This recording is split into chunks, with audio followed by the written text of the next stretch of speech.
Today is the 22nd of the month of May. May the 2-2 in 2015. This is Wayne Goldsboro Television. I'm Wayne Alley. And I'm Kim Best. Good morning. Happy Friday. Happy Friday. Oh boy.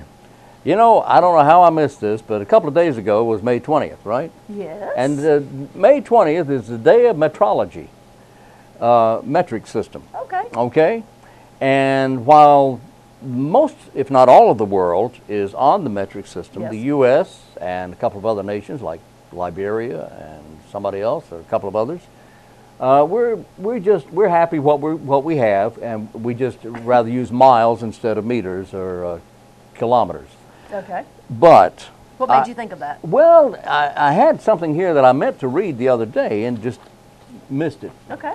But in going through our prep for today's program, I looked over it and found it, and here it is. During the scientific revolution, it says, the need for a standardized system was recognized. This is some years ago. Mm-hmm. And governments concurred that trade would be simplified with the same units of measurement used by all sides. So if everybody was on the same page, it would be easier to... Right. Understand and communicate. Thank you. That's exactly right. There.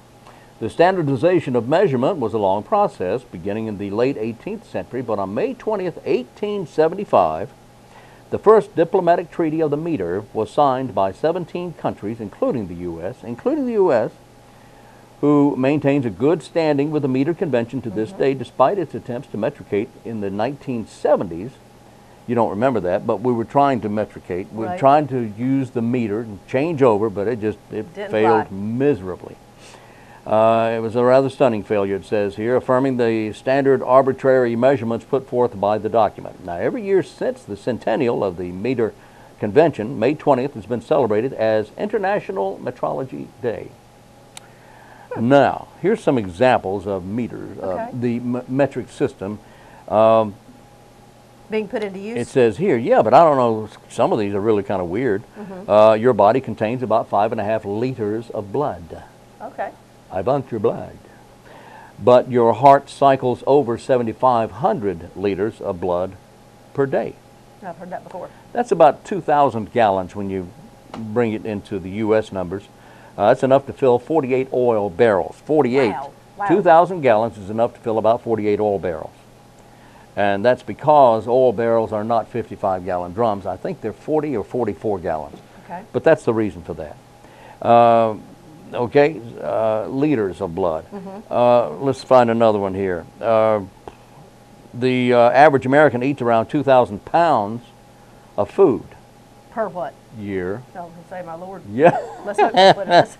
Well, unless you're my Cousin Al. Now, Cousin Al can do that in about a month. 200 pounds? 2,000 pounds of food. 2,000 pounds of food per year. Right, per year. That's 900 kilograms. Okay. So what you could do, if you wanted to compare the two, you cut it in half and reduce it a little. Okay. Say 2,000 pounds is equivalent to 900 kilograms of food per year. That's almost 5.5 pounds of food per day. 5.5 pounds the average American eats. Now, really? Yeah, that's what it says here. That much? No. By the way, 2,000 pounds of food in a year is about the same as the VW Beetle weighs. Well, how about that? Yeah, just trying to compare apples and Volkswagens. Yes. The human skeleton makes up about 18% of our weight on average. All? It's 18%. 18%. The rest of it is a bunch of other stuff. Yes. That's 15 kilograms. Okay. 15 kilograms, which is equivalent to about 32 pounds. So if you take 32 pounds, cut it in half, and reduce it a little. So your skeleton's about 32 pounds. Your skeleton weighs about 32 pounds, roughly, on the average person. That's 15 kilograms in a 180-pound person, which is 81 kilograms. Can support 5 times as much pressure as a steel bar with the same dimensions. Wow. Yeah, so your bones are strong. Pretty strong. Pretty strong. Frequently used bones, such as the femur in a runner, or the arm bones in a tennis player, can support up to 8 times as much pressure as a steel bar with the same dimensions. How about them apples? That is fascinating. Isn't that fascinating? Yes, it is. It's fascinating, darling. Well, tell us more after we get back from our interviews. Well, I can do that.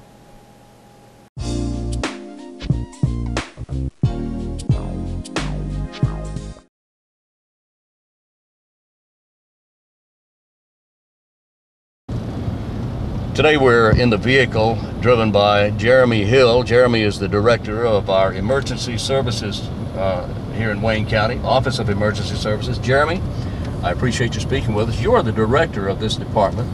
That's correct, sir. Thank you for having us. Well, I appreciate it. Now, a couple of things. First of all, we want to talk about EMS Week coming up.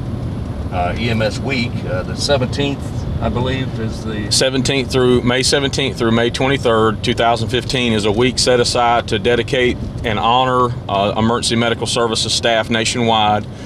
This year, our focus is going to be public recognition and awareness. We just want to get our mission out there and let the citizens of Wayne County and the citizens of the city of Goldsboro know that we're here whenever they need us, 24 hours a day, 7 days a week, 365 days a year. But this week, May 17th through May 23rd, has been essentially a week that we as EMS leaders and managers kind of make sure the focus is back on the staff, bringing the staff the attention that they so desperately deserve, to give them a recognition for the hard work throughout the year. So we're glad that we can have this week set aside, and we've got a busy week of some staff recognition going out in the public and promoting our division, and we have several things started, and one of this is obviously this show with the ability for you to come in and interview some of our staff and see what we do. So this week's excellent opportunity to put EMS in the public eye in a positive way and promote our mission.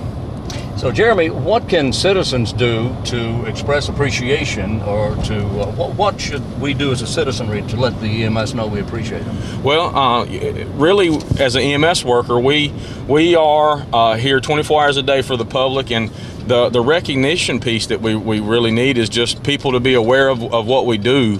There's some misconceptions that when we arrive that our sole mission and purpose is just to simply load the patient into the ambulance and then transport them to the hospital. But we bring so much more to the bedside, to the patient's incident, to the accident. We're able to bring a variety of equipment and medication that is designed to help that person in an emergency. We start IVs, we administer numerous medicines for pains and cardiac and breathing problems, and we truly bring a level of expertise to the patient that they may not realize or understand. And often we get questioned, why are you here so long starting IVs, and doesn't the patient just need to go to the hospital? And when in fact we are truly doing what the emergency room would be doing the first few minutes. So we're able to expedite that and get that done quicker. And maybe if the public would come by the stations or stop by and visit with some of the technicians, or stop and ask, maybe they would be able to be more familiar with what we do. And that's kind of what our purpose this week is, just to promote our message and let people know that we're truly an emergency service division that can bring a lot of aid in the event of an emergency directly to the patient. There is extensive training involved with becoming a paramedic, and minutes, lives mean minutes. Lives can be saved within minutes before they ever get to the hospital. Absolutely. When you're experiencing a medical emergency, the first few minutes are absolutely critical. Studies and evaluations have shown that the first few minutes of a medical emergency can truly depend and have a direct outcome driver on what the patient's outcome is going to be. And an example of that is in the event someone's heart stops and they're no longer breathing. From the second they draw their last breath, the body has about 6 minutes to be revived or resuscitated and CPR started, or irreversible brain damage occurs. So those 6 minutes are absolutely crucial. So we want the public to be informed on that, and we as EMS workers want the public to take the initiative to learn CPR and to get out there and to be able to help their family and friends in that time of medical emergency. If someone's having a cardiac arrest event where their heart stopped, a bystander starting CPR truly can make or break the patient's outcome. And when you're talking seconds, it truly means lives. Minutes equals lives saved. Even though we're as good as we are, our EMS office is extremely efficient. Those minutes do make a difference. So you encourage the citizenry to learn CPR. Absolutely. We want to promote CPR. Obviously, it's easy to perform. There's really no extra or special equipment you have to have now. They're teaching the public what's called hands-only CPR. Right. We'd be more than willing to demonstrate those competencies at any of the EMS stations, and obviously we want to promote it. The community college is having CPR classes. We're doing everything we can to ensure that the public understands that CPR saves lives, and definitely something that they can do to benefit the outcome of their family and friends. Just a few minutes to learn can make a huge difference in a patient who truly needs it. All right, well, let's talk about Jeremy Hill for just a moment. I'd like to find out about you. You are relatively new to Wayne County. Give us a little background. Well, I'm new to Wayne County in the EMS director's position, but I'm not new to Wayne County. I have been in Eastern North Carolina since 1998. I've been a paramedic since 2000, so this is my 14th year. November will be 15 years as a paramedic. I have worked in some positions with Wayne County. When I worked for the state office of EMS as a regional specialist. Wayne was one of my 8 counties that I was assigned. So I'm familiar with Wayne County and Dr. Grant and the Wayne EMS system, and then had the opportunity come available to me to become the EMS director, and was so excited to get that opportunity, and I've been here since September 22nd of 2014 and look forward to a long career here in Wayne County. Jeremy, I wanted to ask you about the staff, your staff and your the Office of Emergency Services Facilities. Let's talk about that. Our EMS staff is really our most valuable asset that we have here in Wayne County. Every day we have 21 EMS workers out in the field ready to serve at 9 locations distributed throughout the county, and that staff is truly the heart and the backbone of Wayne County EMS. We're very fortunate to have them, like I said, 21 on shift every day. We have 3 shifts working at ABC shift pattern, and they work an entire 24 hours. So they come to work at 7 o'clock. For an example, come to work 7 o'clock Monday morning, and they work that entire Monday and into the wee hours of Tuesday and get off Tuesday morning at 7 a.m. And often they get late calls, and it may end up being a 24, 25, 26-hour shift before they get off. But we're very blessed to have a staff that is dedicated to Wayne County. It's dedicated to getting getting the job done. And there was some of our staff speaking there. They're very dedicated to helping those in their time of need, and I'm proud to be a leader of such a great organization. Jeremy, these are long shifts, 24-hour shifts. Yes, sir. Do you have any pushback on those long hours? No, the staff members all accept the assignment willingly. It's a career. EMS, Emergency Medical Services, is really a career that you kind of you choose with a heart commitment and a passion to it. It's not something you're forced into, and all of our staff have chose this career. They've committed to it. They've dedicated many hours of education, training, and experience, and countless hours of precepting and getting the authorization through Dr. Grant to work as a paramedic or an intermediate or EMT in this system. So we're very fortunate to have those guys and gals committed to what they do, and the 24-hour shift is part of it, and they accept that assignment, and they're happy to have the opportunity to do what we love to do. 2 prime examples of your personnel sticking with the schedule would be the Jones brothers. Yep, we're very blessed to have Alan and Albert Jones's leadership. Both of those individuals have been working in Wayne County for greater than 40 years as emergency aid workers and EMTs. They started when the ambulance concept really wasn't what it is today. Now those 2 gentlemen can sit back and tell some stories of times past, and they have truly seen EMS progress from its early days of transportation to the modern medicine that we deploy today. So I'm blessed to work with 2 senior staff like themselves, not picking on their age, but the senior staff being that their experience. And I call upon Alan and Albert often to make sure that I'm not leading the crowd in the wrong direction, because they've got that experience and they know Wayne County and have that long long-lasting relationship with Wayne County. Now, your personnel, what do your personnel do when they do separate from the county and they move on to other things? Do you stay in touch with them or what? Oh yeah, I mean, obviously we are essentially a family. I mean, we've worked with these staff, and I, obviously being new to Wayne County, have worked hard on getting out and meeting the technicians that I'm working for and with, and we're forging relationships that is essentially like family, and I consider all of the staff of Wayne County family, and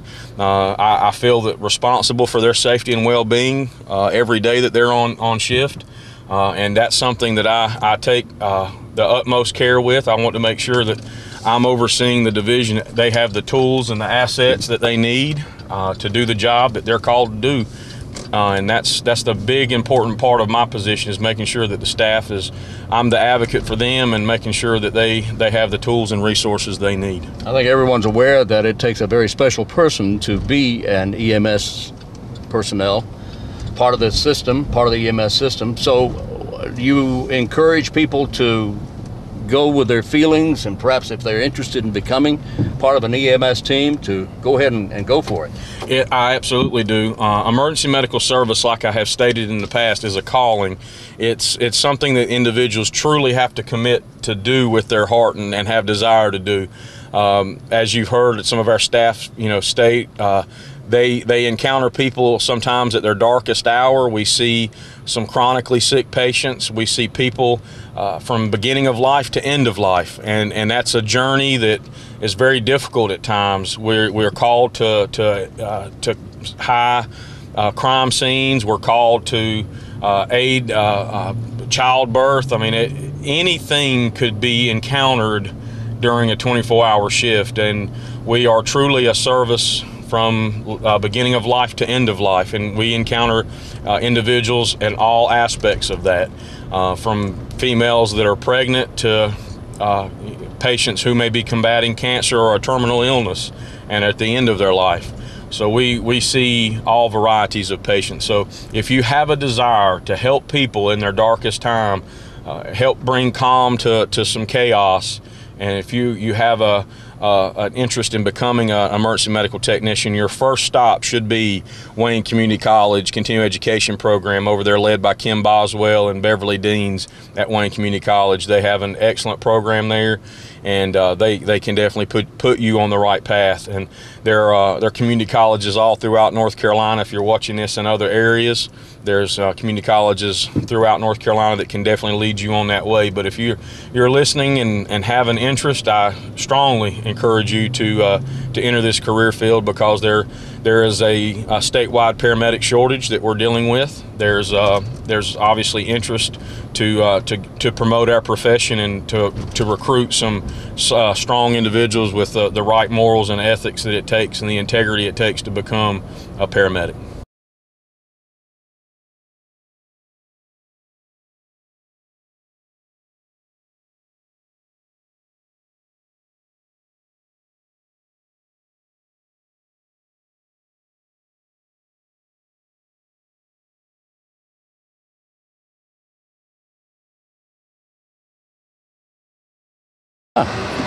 Today we're at the Belfast Fire Department on Highway 117 North in Belfast, right? Right. Okay. See, I know where I am. Yeah, there you go. And we're very honored to be speaking with a gentleman by the name of Mr. Alan Jones. Yes. How are you, sir? I'm just fine. Thank you for speaking with us. Yes. And as people can see from what you're wearing, your shirt, you are in the work with the Office of Emergency Services. Yes. You are an EMS guy, right? Right. You are a paramedic? Right. All right. EMS paramedic, Alan Jones. And Alan, how long have you been doing this? Altogether, it's about 43 years. Pardon me, 43 years? 43 years, You've yes. been, I guess you've seen a little bit of everything, haven't you? A little bit of everything. All right. Now, what in the world encouraged you, first of all, to become an EMS person, technician, and paramedic? My interest began back in 1971. I always had an interest in helping people, and I started out as a volunteer. And as a volunteer, you got absolutely no pay for it. It was just a gratification of what you did to help. Right. So I just continued to progress through the levels to paramedic. I understand your brother's a paramedic as well. Right. And the two of you, did he start at the same time you did? We started at the same time. Is he still same active? Day.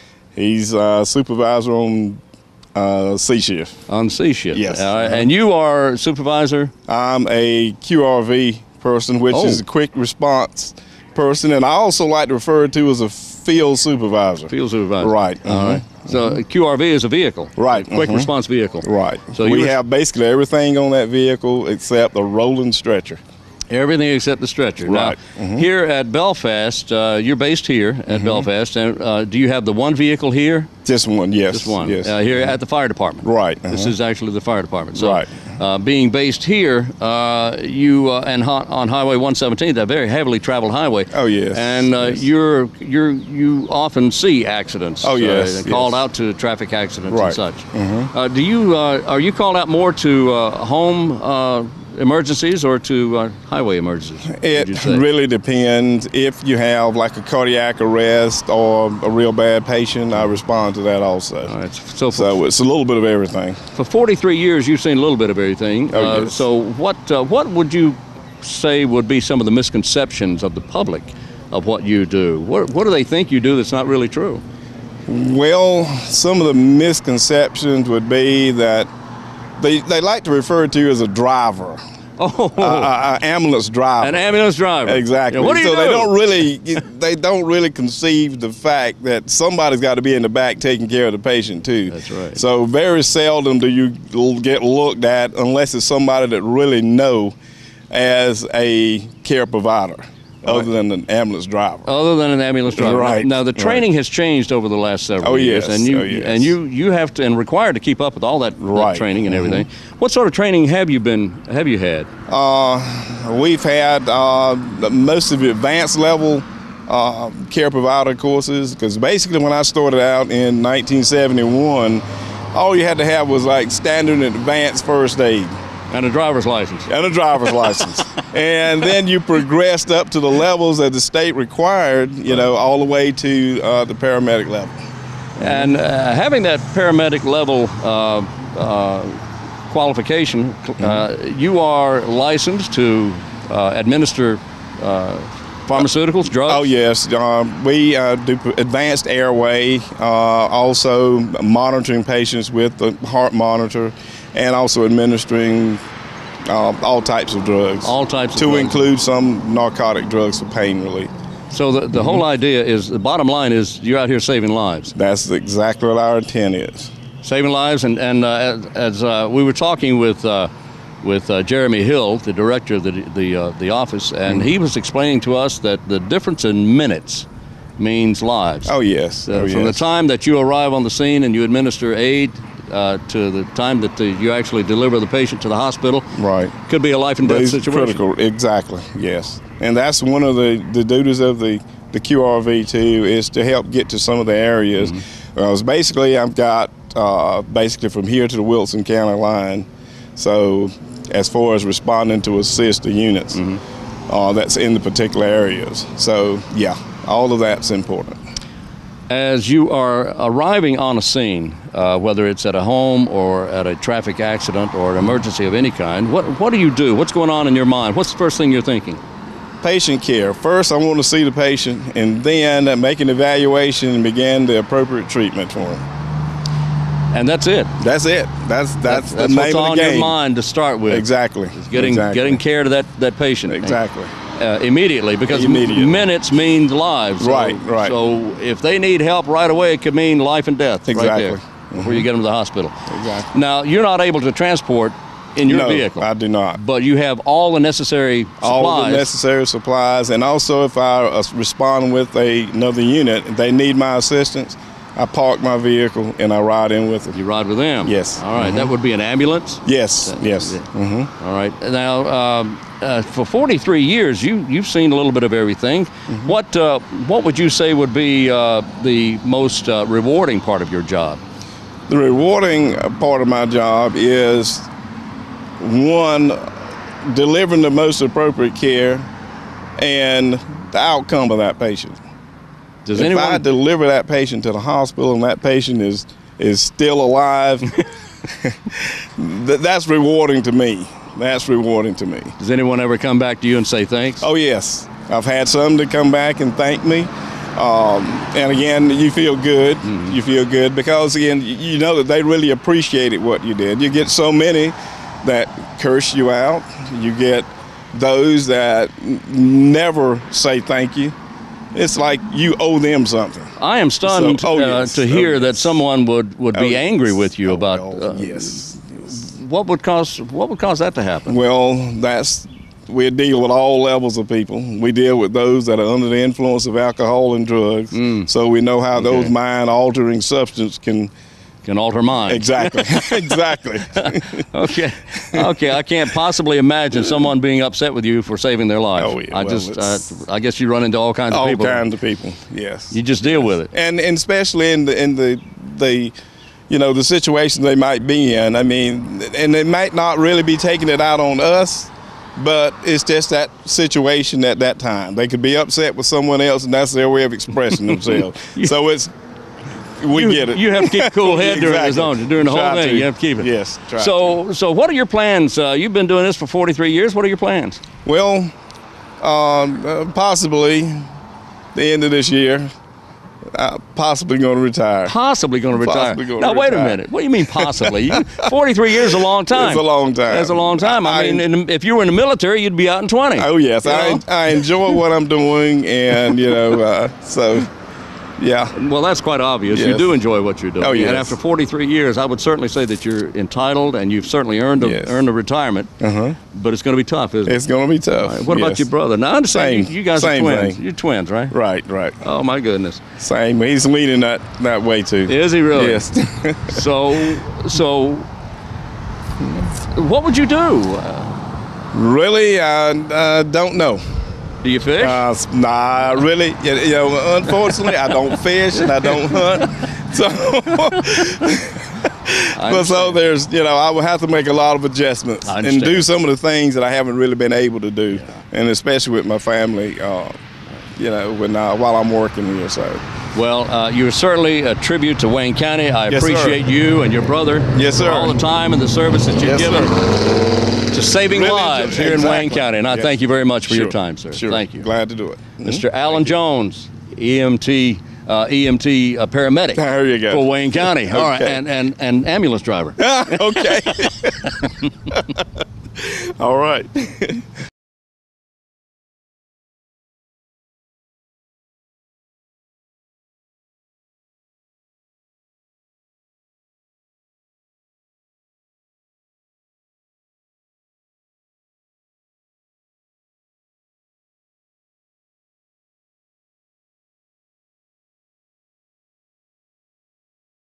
We're talking with Nanette Sutton, you're the director of Wayne Net, is that right? That is correct. All right. Now, what is Wayne Net? Wayne Net is Wayne County's non-emergency transport system. Okay. NET, non-emergency transport. That means what? You take people who, it's not an emergency, right? We have patients that go to dialysis, doctor's appointments. We also transport interfacility. And that being said, if there is a person at the hospital that needs to go to another hospital for whatever reason, they'll contact us. We also transport patients for Kitty Askins. We have a contract with them, and we go to the house and pick up patients from Kitty Askins and take them to Kitty Askins. We have facilities here in Wayne County that call us that want us to take the patients to the emergency room if it's a non-emergency, if they need something like maybe an x-ray or something the doctor wants to have that done, then we take them for that. And I also understand that you assist the EMS with their needs if they happen to get to a point that they're so busy they can't handle all the calls. You're their backup. We are the backup. You are. If an ambulance is on, or if EMS ambulances are all out somewhere, or if there's a multiple need for ambulances, then they call you. We do. We monitor the EMS radio, and if we hear that they're getting busy or that they are in need of something, we immediately go out with them. All right. How many people do you have here? Full-time and part-time, about 20 to 25. And you stay. How many vehicles? I have 5 ambulances and a wheelchair van. And a wheelchair van. A wheelchair van. Which means that if someone is non-ambulatory, that you can actually accommodate them as well. We can. We can pick them up in their wheelchair, or we have wheelchairs and take them to the doctor's office or whatever they need and take them in the van. Now your trucks, one of which is right here behind us, these actually can transport. You have stretchers, you have all the things you need. Now it is set up exactly like our EMS trucks. We have one truck that is set up as a paramedic truck. I have one truck that is set up as an intermediate truck, and then my other 3 trucks are basics. Now you're non-emergency, but do your technicians, your paramedics, you still have paramedics who are fully licensed to administer whatever drugs may be needed to help people? We are. All right, fully licensed to administer whatever's needed? Yes, we do. Again? We are fully licensed to administer whatever is needed. To do whatever is needed. That's exactly right. And again, this is another part of our Office of Emergency Services, helping people and saving lives. It is. This is what you do. This is what we do. Nanette Sutton, thank you. Jeremy Hill, Thank you. we're here at the at Wayne Memorial Hospital, and we see an OES vehicle and an ambulance behind us as well. Now, what's going on here? That's correct. Our staff here is working, partnering with Wayne Memorial Hospital. We're here today to transport a patient out of Wayne Memorial Hospital to a hospital in the Triangle area for an additional procedure. And what we're doing here is our paramedic on this vehicle is going to be boarding the ambulance with the NET staff, the non-emergency transport staff, and we're going to conduct this transport of this patient from this hospital to a hospital in the Triangle area so that they can have a special procedure run. All right, so it's not that Wayne can't handle this, it's just that there's a special procedure that Wayne doesn't do, apparently, or the specialist is needed for this particular procedure. That's correct. We have a wonderful hospital and a great relationship with Wayne Memorial Hospital. We're very fortunate to have this facility here that can provide such great care. Just like any other situation, there is hospitals in Raleigh or hospitals in Greenville that offer additional procedures and additional equipment to the patient. This hospital does an excellent job. Wayne Memorial does a phenomenal job for us, and we're very, very blessed to have them right here in our backyard. But there are certain situations where patients need to be traveled and transported to hospitals that have additional resources. And that's not uncommon in any correct. Hospitals area. That's correct. That happens throughout the nation where patients are moved from one hospital to another, and we provide that interfacility transport, that hospital to hospital, door to door transport so that we can get them there safely. All right, so we have an Office of Emergency Services vehicle and a Wayne Net. Yep, we're partnered together. We're essentially one entity. We're county employees of Wayne County, and Wayne County has 2 divisions. We have an emergency division and a non-emergency division. The vehicle behind me represents some of our senior staff as far as senior experience level. Those individuals typically have been in the field for more than 5 years as paramedics. They have exceeded the clinical expectations of Dr. Terry Grant, our medical director, and they essentially are capable of making that patient comfortable and making sure that they get the proper care throughout the entire transport. So they do a great job at the paramedic level. So they'll bring their tools, their resources, their expertise, and their equipment. They'll take it and combine it with the staff and the great resource that we have there with NET, the non-emergency transport division. They'll make one team and move that patient as one team. So essentially the patient doesn't recognize or even realize that it's 2 vehicles coming together to serve one purpose, but that's how our department works. We work hand in hand daily to ensure that they help us, and there's times that Wayne Net's coming to help us. So we work together to ensure it's a seamless process. And to the citizens and the public, they would never know this transaction just occurred, but this transaction is to benefit that individual who needs to be moved safely, and that's what we're here to do.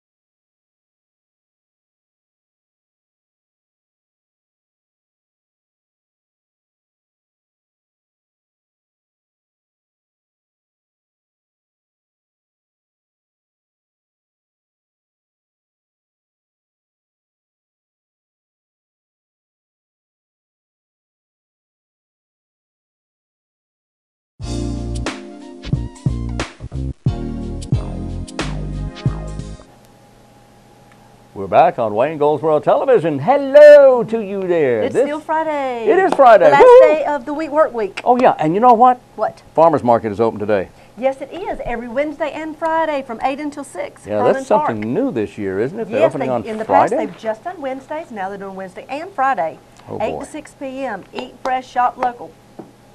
I love that.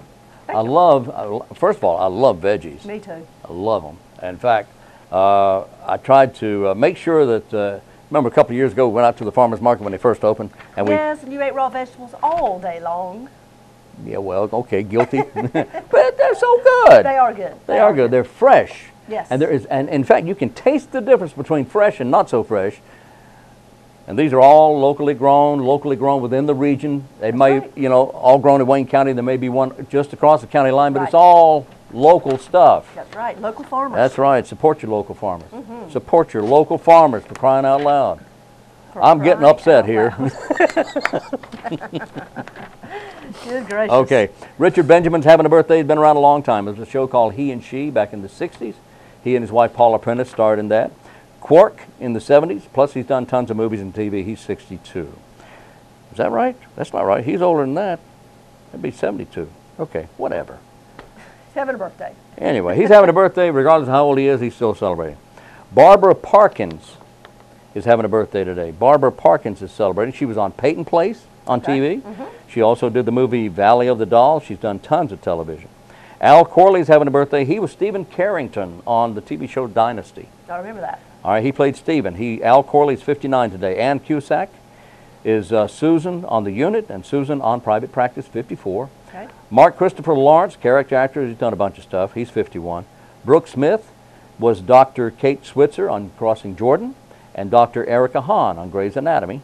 She was not a doctor on Weeds, but she played Valerie. She's 48 today.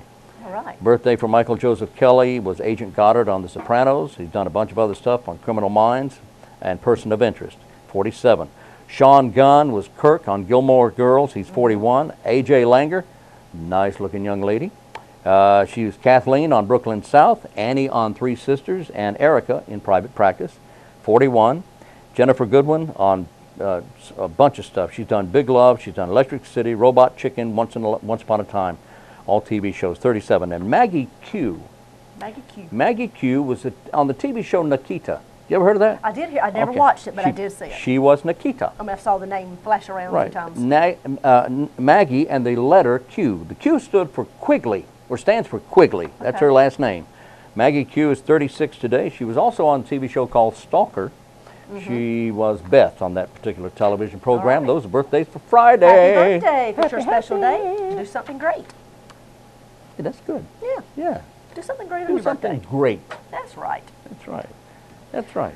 Once again, we're getting a little bit closer and a little bit closer to the completion of our Center Street streetscape. I know. The 1st of November, the entire street should be complete and done, and oh, how beautiful it's going to be.